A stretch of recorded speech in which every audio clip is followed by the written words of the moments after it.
Hi, I'm Mr. Burke, and welcome back to my Introduction to Latin series. Today, we're just going to be talking about a new kind of verb. We're going to be talking about second conjugation verbs. This will not be a long video. Second conjugation verbs use the same ending as first conjugation verbs. That chart you memorized earlier, OST, mus, tis, nt, that's still going to work for all the new verbs we learn. Their dictionary entries, however, are going to look a little bit different. Here's one second conjugation verb. Habeo, habere, habui, habitus. Notice it does not follow our o, are, awi, atus pattern. It follows its own pattern.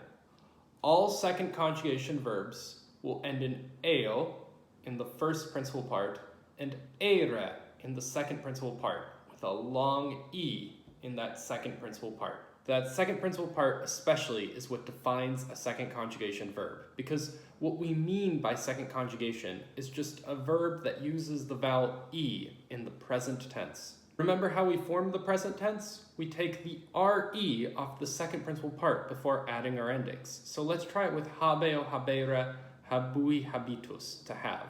We get the first person singular from the first principal part. So habeo, I have. Then we take that second principal part, habere, take off the re, and we have habe. So habes, habet, habemus, habetus, habent. The only thing that will be a little bit tricky about second conjugation verbs is that there isn't a good pattern for memorizing the third and fourth principal parts. Each verb can be very different. Habeo, habere, habui, habitus is probably one of the more regular patterns. Eo, ere, ui, itus. But you'll also see things like deleo, delere, delevi, deletus, or video, videre, vidi, visus. Let's talk about video especially, where the whole word seems to transform in the third and fourth principal parts. See, in the third principal part, the I becomes long. That's what that long mark means.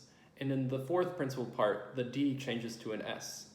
Video, videre, vidi, visus. So again, the trickiest part of second conjugation verbs is just memorizing the full dictionary entries. But you can be sure all second conjugation verbs will end in eo in the first principal part and ere in the second principal part. Thank you so much for joining me. Today, we just learned about second conjugation verbs. Until next time, wale!